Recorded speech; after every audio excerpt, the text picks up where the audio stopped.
مولانا فضل سبحان کے بیانات سننے کے لیے مولانا فضل سبحان کے آفیشیل یوٹیوب چینل کو سبسکرائب کریں۔ الحمد للہ وکفی والصلاة والسلام علی من لا نبی بعد۔ اما بعد فاعوذ باللہ من الشیطان الرجیم۔ بسم اللہ الرحمن الرحیم۔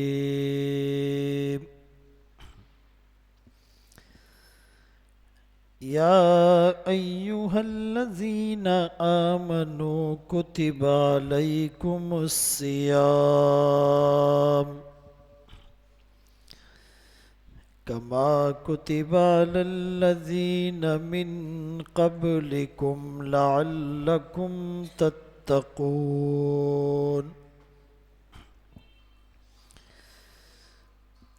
وقال النبی صلی اللہ علیہ وسلم: من صام رمضان ایمانا واحتسابا غفر له ما تقدم من ذنبه ومن قام رمضان ایمانا واحتسابا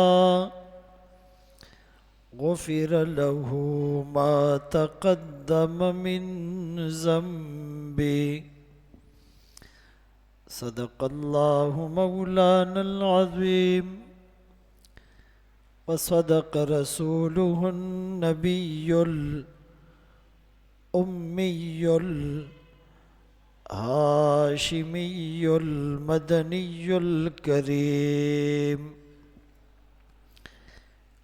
ونحن على ذلك لمن الشاہدین والشاکرین والحمد للہ رب العالمین۔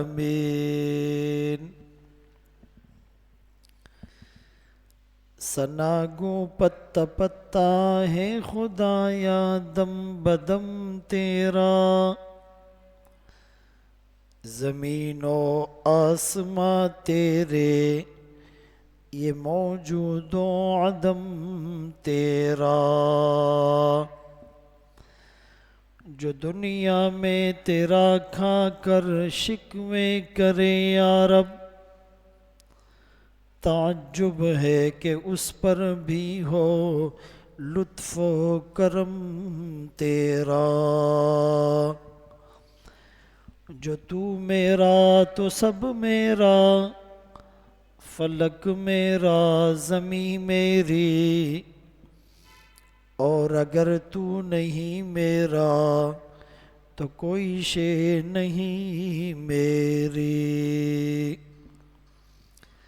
واجب الاحترام عزیزان گرامی، آپ کے سامنے قرآن کریم فرقان مجید کی ایک آیت کریمہ تلاوت کی اور سرکار دو عالم تاجدار مدینہ محمد مصطفیٰ احمد مجتبیٰ صلی اللہ علیہ وآلہ وسلم کی حدیث مبارکہ پیش کی۔ رمضان المبارک کی آمد ہے اور برکتوں والا، رحمتوں والا، سعادتوں والا، خوشیوں والا، انوارات والا، تجلیات والا، برکات والا، روحانیت والا، نورانیت والا مہینہ آ رہا ہے۔ اس مہینے کو ہم ایسے گزارے کہ ہماری مغفرت کا سامان اور ہمیں یقین ہو جائے، چونکہ آج مسلمان آٹو موڈ پر زندگی بسر کر رہا ہے کسی بھی عمل کی روحانیت اس کے سامنے نہیں ہوتی.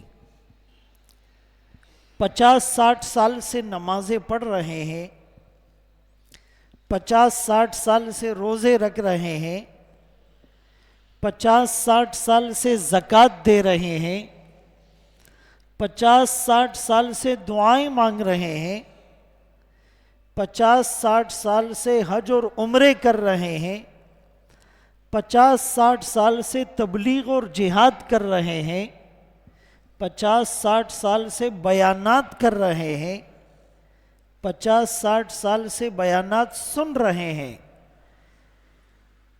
لیکن تبدیلی نہیں آ رہی,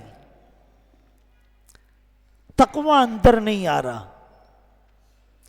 آنکھوں میں حیا کا نور نہیں, کانوں میں قرآن کریم کی تلاوت کی حلاوت اور مٹھاس نہیں, زبان کے بول میں تاثیر نہیں.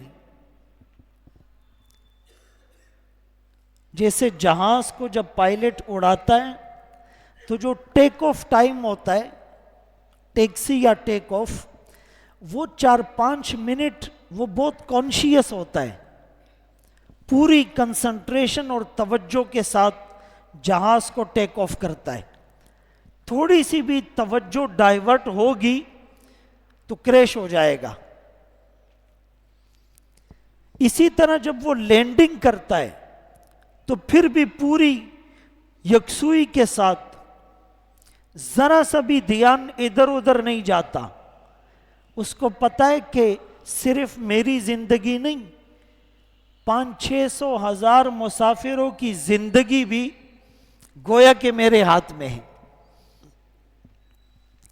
لیکن یہ جو درمیان کا ڈیوریشن ہوتا ہے 4 گھنٹے کی فلائٹ, اس میں پائلٹ جہاز کو آٹو موڈ پہ کر دیتا ہے, پھر وہ گپ شپ لگا رہے ہوتے.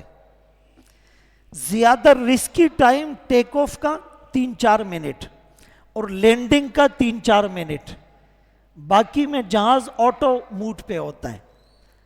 تو مسلمان کی زندگی بھی آج آٹو موڈ پر ہے.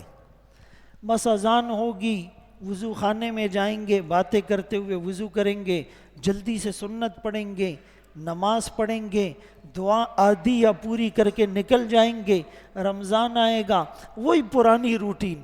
ساری رات جاگنا ہے, فٹ پاتھ پر تاش کے پتوں میں وقت ضائع کرنا ہے, موبائل میں, ٹی وی میں میچ کھیلیں گے, بازاروں کی زینت بن جائیں گے, اور فجر سے پہلے یا فجر کے بعد. اور جو فجر بھی ہم رمضان میں پڑھتے ہیں نا, وہ بین الیقظۃ والنوم, نیند اور بیداری کی کیفیت ہوتی.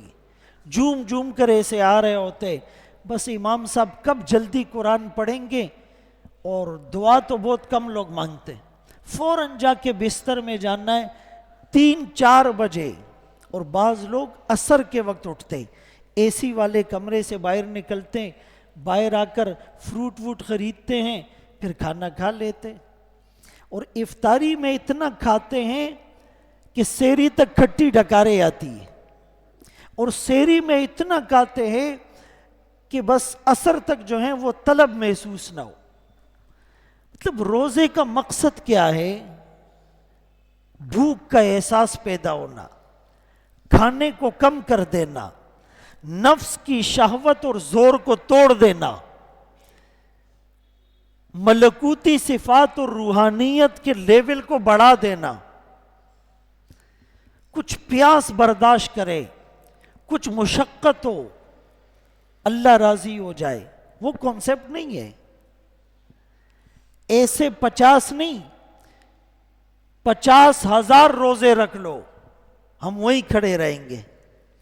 ایسی 50 نہیں, 50,000 نمازیں پڑھ لو, زیرو کے زیرو رہیں گے. ایسی آدھے گھنٹے کی نہیں,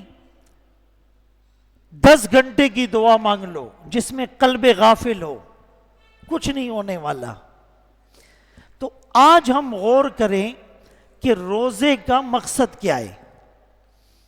جب ہم سیرت پڑھتے ہیں نا, آقا کی سیرت, آقا کے واقعات, آقا کے حالات, آقا کے شب و روز، آقا کا بچپن، آقا کا لڑکپن، آقا کی جوانی، آقا کا دنیا سے پردہ فرما جانا، آقا کی ہجرت، آقا کی تبلیغ، آقا کی نماز، آقا کا بیان، آقا کا نکاح، آقا کا تجارت، آقا کے لوگوں سے معاملات، آقا کی دعائیں، تو ہم اس کو پڑھ کے چلے جاتے، گزر کے چلے جاتے.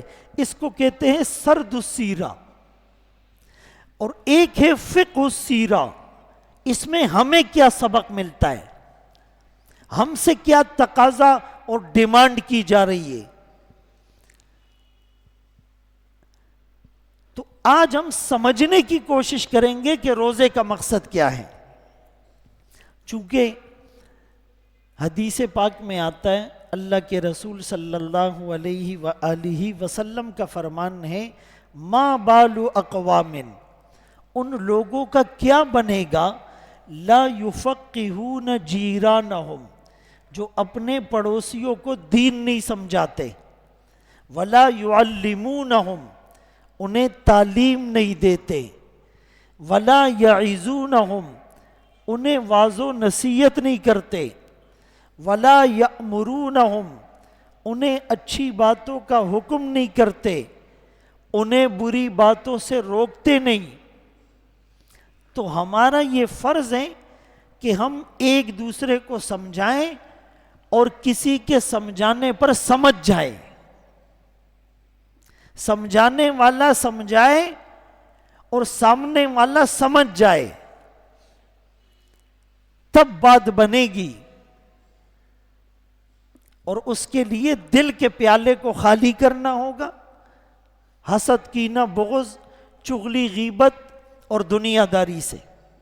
اور دل کے پیالے کو سیدھا کرنا ہوگا، اور دل کے پیالے کو لیک نہیں ہونے دینا. تو میرے محترم دوستو، بھائیو، بزرگوں، جو داعی ہوتا ہے، جو خطیب ہوتا ہے، وہ اپنے زمانے کے حالات سے واقف ہوتا ہے. اس کو ماضی کا بھی پتہ ہونا چاہیے، ہماری ریکارڈڈ ہسٹری کیا تھی. اس کو فیوچر کا بھی پتہ ہونا چاہیے، آنے والا دور کیسا ہوگا، فتنے کیسے ہوں گے. ایک داعی قائد ہوتا ہے اور ایک داعی سائق ہوتا ہے. پرانے زمانے میں اونٹوں کے قافلے چلا کرتے تھے، 50-100 اونٹوں کے قافلے ہوتے تھے. تو ایک آدمی سب سے آگے ہوتا تھا اور ایک آدمی سب سے پیچھے ہوتا تھا. جو آگے ہوتا تھا اس کو قائد کہتے تھے، اس کو ڈائریکشن کا اور منزل کا، ڈیسٹینیشن کا پتہ ہوتا تھا. سب اس کے پیچھے چلتے تھے، اس کو فالو کرتے تھے. اور جو پیچھے ہوتا تھا اس کو سائق کہتے تھے. اس کا کام کیا ہوتا تھا کہ اگر قافلے سے کوئی چیز گر جائے تو وہ اس کو اٹھا لے، اس کا اتنا کام ہوتا. آج ہم قائد بن کر نہیں، سائق بن کر زندگی گزار رہے ہیں. چلو تم ادھر کو ہوا ہو جدھر کی، جدھر لوگ جا رہے ہیں ہم بھی پیچھے جا رہے ہیں. کہتے جی یہی ڈیموکریسی ہے، یہی جمہوریت ہے، یہی میجورٹی ہے.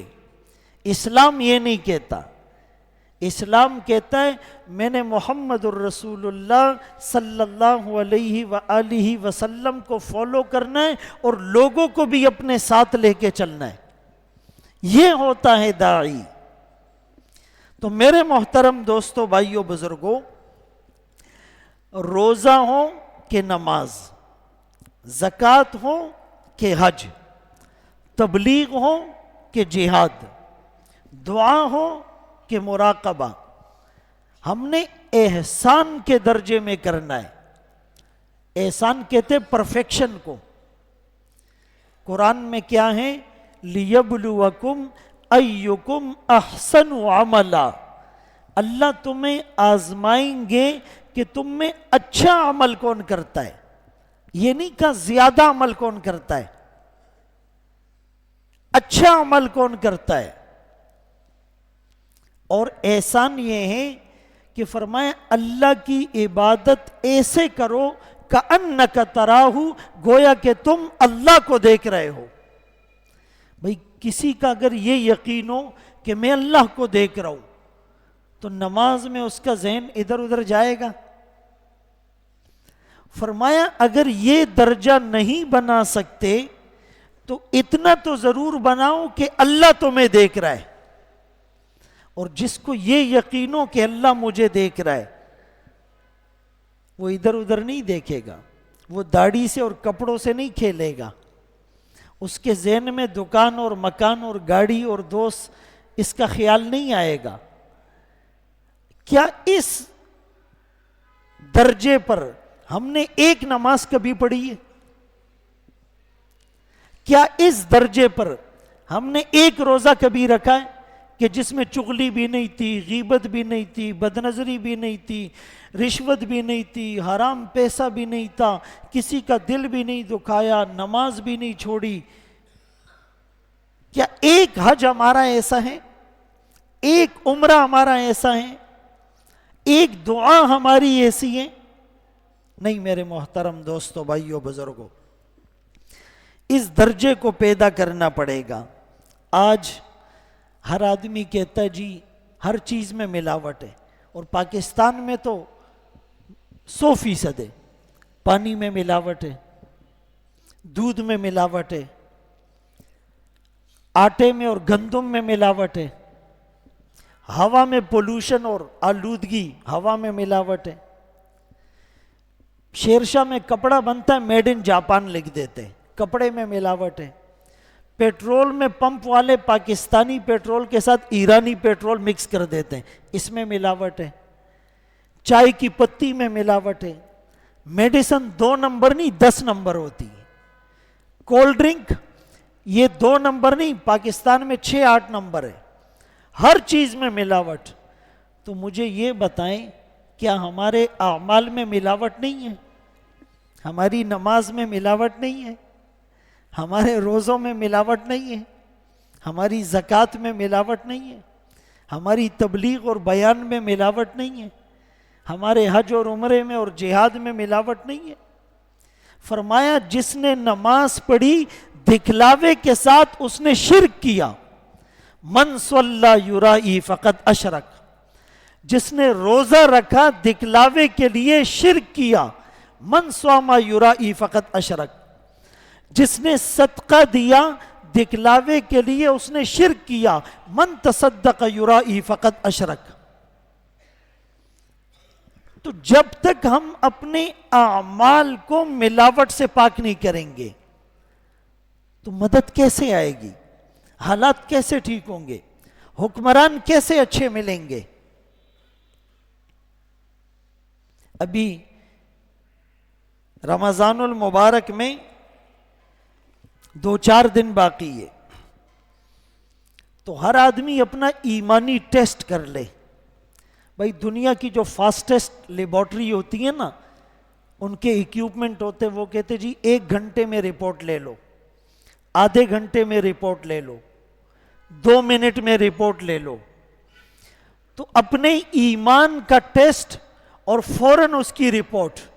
میں ایک طریقہ بتاتا ہوں کہ اگر ہمیں رمضان کی آمد پر خوشی ہو رہی ہے کہ اللہ کا مہمان آ رہا ہے، برکت والا مہینہ آ رہا ہے، رحمتوں کا نزول ہوگا، نفل پر فرض کا ثواب ملے گا، فرض پر 70 فرضوں کا ثواب ملے گا، افطار کے وقت لاکھوں لوگوں کو جہنم سے آزادی ملے گی، جنت کے دروازے کھول دیے جائیں گے، جہنم کے دروازے بند ہو جائیں گے، سرکش شیاطین کو جکڑ دیا جائے گا، طاق راتیں جس میں لیلۃ القدر ہوگی وہ 1 رات 1000 مہینوں سے بہتر ہوگی، اس میں اعتکاف ہوگا۔ اگر خوشی ہو رہی ہے تو اٹ مینز کہ ایمان اچھی حالت میں، مہمان کی آمد پر خوشی ہو رہی ہے۔ اور اگر ایسا نہیں ہے بلکہ ٹینشن لگ گئی، او جی پھر روزے آ گئے، دن بڑے ہیں، گرمی زیادہ ہے، لوڈ شیڈنگ بھی ہوگی، مہنگائی بھی زیادہ ہے، یار کیسے رکھیں گے، تراویح بھی پڑھنی پڑے گی۔ اگر ٹینشن ہو رہی ہے تو یہ بہت خطرے کی بات ہے کہ اندر جو ہے گڑبڑ ہے۔ آقا تو 2 مہینے پہلے انتظار کرتے تھے، اے اللہ رجب اور شعبان میں برکت ڈال، ہمیں رمضان تک پہنچا۔ اللہم سلمنی لرمضان وسلم رمضان لی، اللہ مجھے رمضان کے لیے صحیح سالم رکھ، رمضان کو میرے لیے صحیح سالم رکھ۔ وہ تو خوش ہوتے تھے، اور رمضان گزرنے پر اکابر اور اسلاف کئی مہینوں تک رویا کرتے تھے کہ برکت والا مہینہ چلا گیا، پتہ نہیں اگلا رمضان نصیب ہو کہ نہ ہو۔ ہم تو پھر بھی خوش قسمت ہیں، ابھی بھی پتہ نہیں چلتا، کوئی آج مر جائے، کل مر جائے، 2 دن پہلے مر جائے، لیکن جس کو مل جائے ہمیں ایک موقع مل رہا ہے، ایک گولڈن چانس مل رہا ہے، ایک بونس مل رہا ہے، ایک اپرچونٹی مل رہی ہے۔ ہم تو خوش قسمت ہیں۔ جو لوگ قبروں میں ہیں وہ آج تمنا کر رہے ہوں گے ہم اس رمضان میں زندہ ہوتے تو 1 روزہ نہیں چھوڑتے، 10 قرآن ختم کرتے، 1 تراویح نہیں چھوڑتے، ہم بھی رمضان میں عمرہ کر لیتے، ہم بھی اعتکاف بیٹھ جاتے، ہم بھی عشرہ تبلیغ میں لگا لیتے، ہم بھی درس میں شریک ہو جاتے، ہم بھی لوگوں کو راشن دے دیتے۔ آج وہ تمنا کر رہے ہیں، کوئی فائدہ ہے؟ میرے محترم دوستوں، بھائیوں، بزرگوں، یہ بات سمجھ میں آ جائے تو پھر ہمارا رمضان اچھا گزرے گا۔ اور اس روزے کا جو مقصد ہے وہ کیا ہے؟ ایک مقصد یہ ہے کہ یہ جو شہوت کا زور ہے نا، نفس کو کھلا پلا کے ہم نے جو موٹا تگڑا کر دیا ہے، ہر وقت گناہ کی پلاننگ کرتا ہے، گناہ کو سوچ رہا ہوتا ہے، اس کو تھوڑا سا کمزور کرو۔ انسانی جسم میں ایک وائٹ سیل ہے، ایک ریڈ سیل ہے۔ ڈاکٹرز کہتے ہیں، میڈیکل والے، کہ جب وائٹ سیل زیادہ ہوتے ہیں تو ریزسٹنس پاور زیادہ ہوتی ہے، امیون سسٹم مضبوط ہوتا ہے، قوت مدافعت، یہ بیماریوں کا مقابلہ کرتا ہے۔ لیکن اگر وائٹ سیل کمزور ہو جائے، ریڈ سیل پاور میں آ جائے تو پھر یہ ہر وقت بیمار رہتا ہے۔ تو ہم نے بھی اندر ملکوتی اور فرشتوں والی نورانی صفات کو غالب کرنا ہے، شیطانی صفات کو دبانا ہے، اور شیطانی صفات کو دبانے کے لیے روزے کا حکم دیا گیا۔ فرشتے کھاتے پیتے نہیں ہے، ہم بھی 13-14 گھنٹے نہیں کھائیں، نہیں پیئیں گے، اور سحری اور افطاری میں بھی لمٹ میں کم کھائیں گے، تو فرشتوں کے ساتھ کچھ مناسبت ہو جائے گی، شیطان سے بچ جائیں گے۔ 2 دن پہلے مہران ہوٹل میں ایک سمپوزیم تھا، اویئرنس سمپوزیم، آگاہی مباحثہ، موٹاپے کے نقصانات بتائے جا رہے تھے، سارے ڈاکٹرز تھے، تو مجھے بھی انہوں نے بلایا کہ شرعی پہلو سے آپ اس پر بات کریں۔ تو میں نے کہا موٹاپا شریعت میں پسندیدہ نہیں ہے، حدیث پاک میں آتا ہے، اللہ کے رسول صلی اللہ علیہ وسلم نے فرمایا سب سے بہتر زمانہ میرا ہے، پھر میرے بعد ایسے لوگ آئیں گے جو امانت میں خیانت کریں گے، جھوٹی گواہی دیں گے، حالانکہ ان سے گواہی طلب بھی نہیں کی جائے گی، اور پھر فرمایا وہ موٹے ہوں گے اور موٹاپے کو پسند کریں گے، موٹاپا ان میں زیادہ ہو جائے گا۔ حدیث میں ممانعت آئی ہے۔ ہم لوگ کہتے کلو واشربو، کھاؤ پیو، لیکن آگے نہیں پڑھتے ولا تسرفو، ضرورت سے زیادہ نہ کھاؤ، لکڑ ہضم پتھر ہضم والی بات نہیں کرو۔ حدیث پاک میں اس پر سخت وعید آئی ہے۔ اللہ کے رسول صلی اللہ علیہ وسلم فرماتے کھجور کے ساتھ کھیرا کھاؤ، کہ کھیرے کی ٹھنڈک کھجور کی گرمی کو مار دے گی۔ آپ نے فرمایا کھانے میں 3 حصے رکھو، ایک حصہ کھانے کا، ایک حصہ پینے کا، ایک حصہ سانس لینے کا. ہم سانس والی نالی میں بھی کھانا بھر دیتے ہیں تو پھر سستی تو آئے گی. منافقین کی ایک نشانی، جب وہ نماز کے لیے کھڑے ہوتے قاموا کسالا، سستی کے ساتھ کھڑے ہوتے. آپ بتاؤ جو افطاری میں منڈ کے کھائے گا تراویح کے لیے ہمت ہوگی؟ نہیں ہوگی. ہوگی بھی تو اس مسجد میں جائے گا جہاں یعلمون تعلمون ہو. پڑھنے والے کو بھی پتہ نہیں کیا پڑھ رہا ہوں، سننے والے کو بھی پتہ نہیں کیا پڑھا جا رہا ہے. جہاں 10 منٹ پہلے تراویح ختم ہوگی وہاں جائے گا. ہر 2 رکعت کے بعد بیٹھ جائے گا. پھر جب امام رکوع کرے گا پھر جائے گا. ایک مولانا صاحب تراویح پڑھا رہے تھے. لوگوں نے کہا آپ پہلی رکعت میں زیادہ قرآن پڑھتے ہو، دوسری رکعت میں تھوڑا پڑھتے ہو. تو لوگ کیا کرتے ہیں کہ پہلی رکعت میں بیٹھے رہتے ہیں، جیسے ہی آپ رکوع میں جاتے ہیں تو وہ شامل ہو جاتے ہیں. تو مولانا صاحب نے اگلی دفعہ کیا کیا، پہلی رکعت مختصر پڑھتے تھے، دوسری رکعت میں آدھا پارہ پڑھتے تھے. بول ابھی کہاں بھاگ کر جاؤ گے. ایک عرب کنٹری میں ایک عرب قرآن سنا رہا تھا تو اس کی طبیعت خراب ہو گئی 2-3 دن کے لیے. پاکستانی ایک حافظ قرآن تھا. لوگوں نے کہا یار جب تک تم پڑھاؤ. اس نے تراویح پڑھانا شروع کر دی. ایک دن وہ تراویح پڑھا رہا تھا، وہ عرب بھی آ گیا پیچھے شامل ہو گیا. تراویح کے بعد اس نے کہا تمہیں یہ حق کس نے دیا کہ تم اللہ کی کتاب کے ساتھ کھیلو اور مذاق کرو؟ وہ پاکستانی کہنے لگا کیا ہوا؟ کہا تم قرآن نہیں پڑھ رہے تھے، تم قرآن کے ساتھ مذاق کر رہے تھے. نہ زبر کا پتہ، نہ زیر کا پتہ، نہ پیش کا پتہ، نہ مد کا پتہ، نہ غنے کا پتہ، نہ مد متصل اور منفصل کا پتہ. لوگوں کو خوش کرنے کے لیے جلدی جلدی قرآن پڑھتے ہو. یہ تم قرآن کے ساتھ مذاق کر رہے تھے. اور میرے دوستو یہی ہے، ایسی جگہ قرآن سننے کے لیے نہ جاؤں جہاں قرآن کے ساتھ مذاق ہوتا ہو. ارے 1 گھنٹہ 2 گھنٹے کھڑے رہیں گے، پاؤں تھک جائیں گے نا، کیا ہوگا؟ اللہ راضی ہو جائیں گے.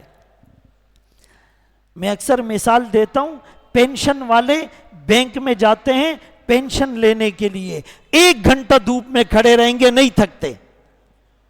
20 روپے چینی جہاں سستی مل رہی ہو، لائن میں 1 گھنٹہ کھڑے رہیں گے نہیں تھکتے. لیکن اللہ کے قرآن کو سننے کے لیے تھک جاتے. ایمان کمزور ہے.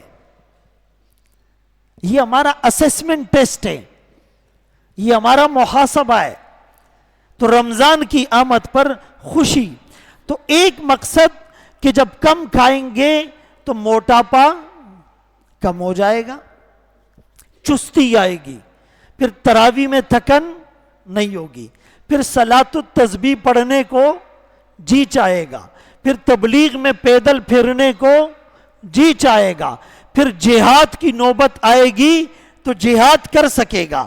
ابھی فلسطین میں 30,000 سے زائد مسلمانوں کو گاجر مولی کی طرح کاٹ دیا گیا. اس میں 60% وہ عورتیں اور بچے ہیں. اور یہ خون کی ہولی 4-5 مہینوں سے کھیلی جا رہی ہے. عزت محفوظ نہیں. بزرگوں اور علماء کو گھسیٹا جا رہا ہے. بیت المقدس جو مسلمانوں کا قبلہ اول ہے، وہاں لاٹھی چارج اور شیلنگ ہو رہی ہے. کتنے نوجوان جیلوں میں سلاخوں کے پیچھے وہاں پر محبوس اور قید ہیں. لیکن مسلمان جہاد تو دور، جہاد کی جیم سے بھی یہ بھاگ رہا ہے. تو روزے کا مقصد ہم سمجھے. بدنظری تو ویسے بھی حرام ہے لیکن رمضان میں زیادہ حرام ہے. لڑائی جھگڑا تو ویسے بھی حرام ہے، فرمایا ابغض الرجال عند اللہ الالد الخصم، اللہ کو سب سے برا آدمی وہ لگتا ہے جو زیادہ جھگڑالو ہوتا ہے، لیکن رمضان میں جھگڑا اور زیادہ برا ہے۔ بھائی حدیث میں آیا کہ جب روزے میں کوئی تم سے جھگڑے تو کہو انی صائم، میرا روزہ ہے، میں لڑائی۔ اچھا ہم کیا کرتے ہیں کہ روزے میں لڑائی کرتے کہتے تمہیں پتہ نہیں ہے میرا روزہ ہے۔ شروع کے 5-6 روزے تو جیسے نعوذ باللہ ہم دین پر اور اللہ پر احسان کر رہے ہیں، روزہ رکھ کر۔ گھر والی بھی زور سے بات نہیں کر سکتی، بچوں نے تھوڑا سا شور شرابہ کیا بھائی ان کی پٹائی شروع ہو گئی، پڑوسی کوئی گھر میں کام کر رہا تھا، ہم نے دروازہ کھولا اور بھائی چڑھ دوڑے اس پر، تمہیں پتہ نہیں ہمارا روزہ ہے۔ جس روزے میں لڑائی جھگڑے کا ریشو 0 پر آنا چاہیے تھا وہ 100% پر چلا جاتا ہے، یہ مسلمان ہے۔ تو بھائی ایسے 50 سال کے نہیں 500 سال کے روزے بھی ہمیں فائدہ نہیں دیں گے۔ یہ میرے جذباتی الفاظ نہیں، یہ قرآن اور حدیث کا خلاصہ آپ کے سامنے رکھ رہا ہوں۔ اسی لیے گناہوں سے بچنے کا اہتمام۔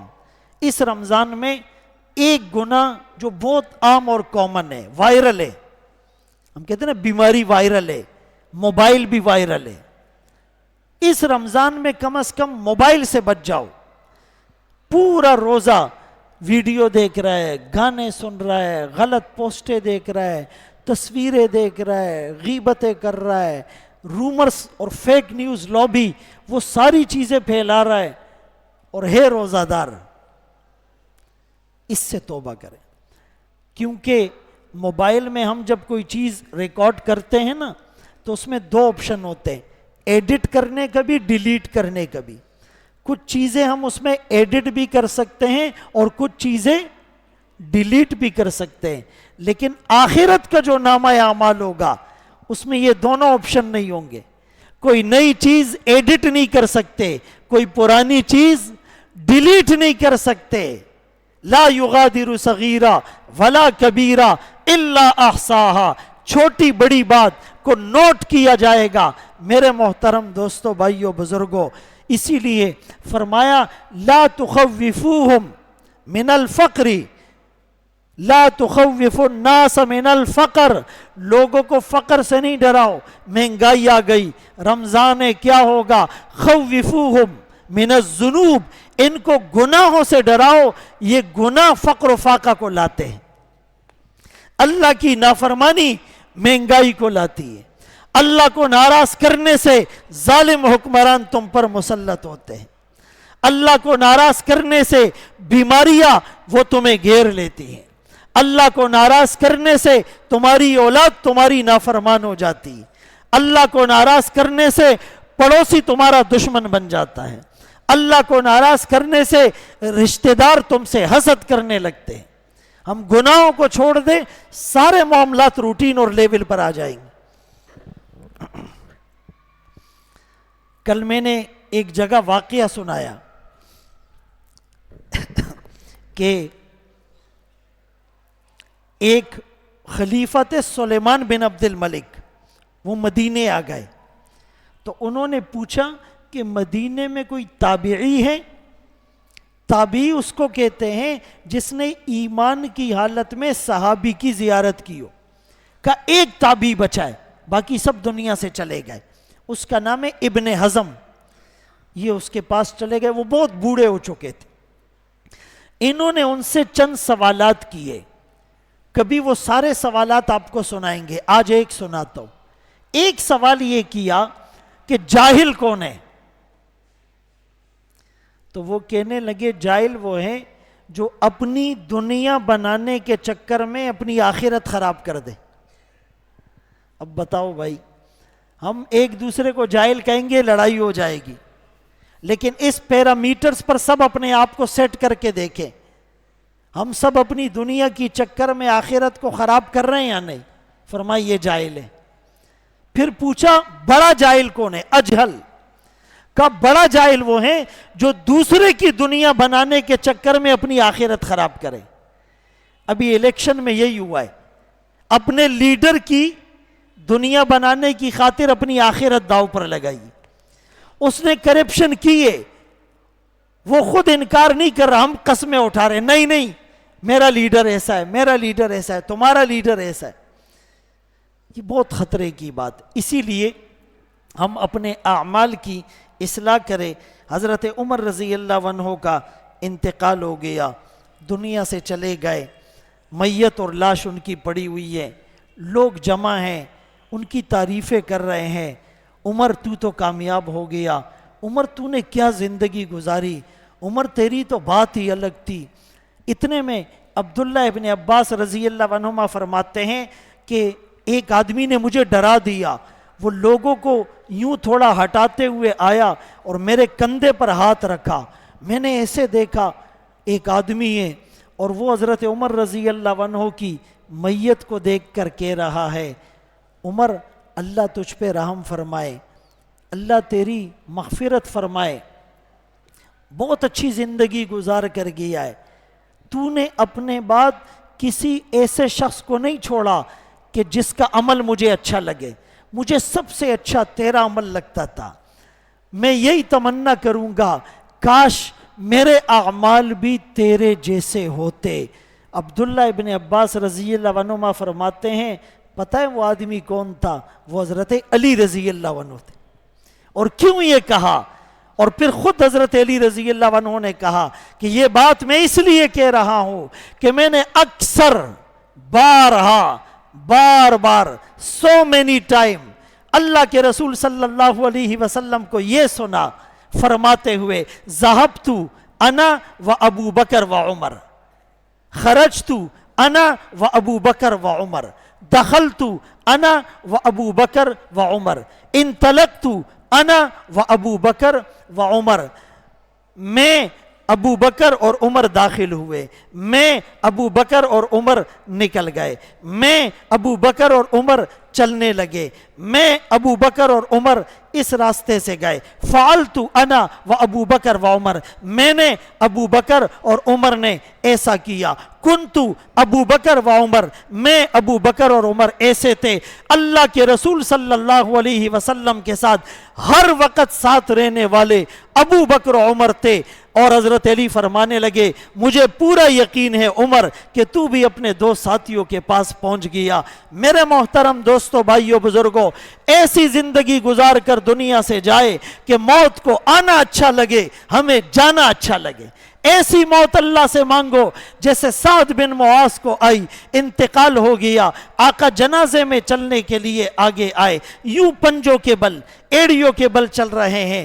کسی نے پوچھا رش نہیں، بھیڑ نہیں، ازدحام نہیں، کراؤڈ نہیں، مجمع نہیں، آپ کیوں ایسے چلتے ہیں؟ آقا فرمانے لگے سعد کے جنازے میں شرکت کے لیے آسمان سے اتنے فرشتے آئے ہیں، پاؤں رکھنے کی جگہ نہیں. آج اللہ کا عرش خوشی سے جھوم اٹھا ہے. اہتز لہ عرش الرحمن. یہاں سے جدائی تھی، وہاں تو آمد تھی. فرشتے خوشیاں منا رہے ہیں. فرشتوں کا جرمٹ آسمان سے زمین تک پروٹوکول دے رہا ہے. مجھے اور آپ کو بھی ایسی موت آئے، سر سجدے میں ہو اور مدینے کی زمین ہو اور زبان پہ لا الہ الا اللہ جاری ہو، جیب میں حرام کا روپیہ نہ ہو، پیٹ میں حرام کا لقمہ نہ ہو، آنکھوں میں آوارگی کا سرما نہ ہو، کانوں میں گانے کی آواز نہ ہو، زبان پر گالم گلوچ نہ ہو، بال رسول اللہ کے مطابق، داڑھی رسول اللہ کے مطابق، لباس رسول اللہ کے مطابق، نماز رسول اللہ کے مطابق.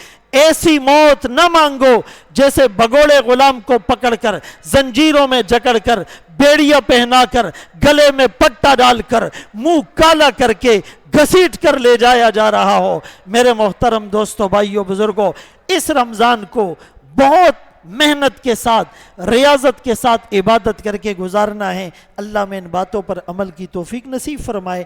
وآخر دعوانا ان الحمدللہ رب العالمین.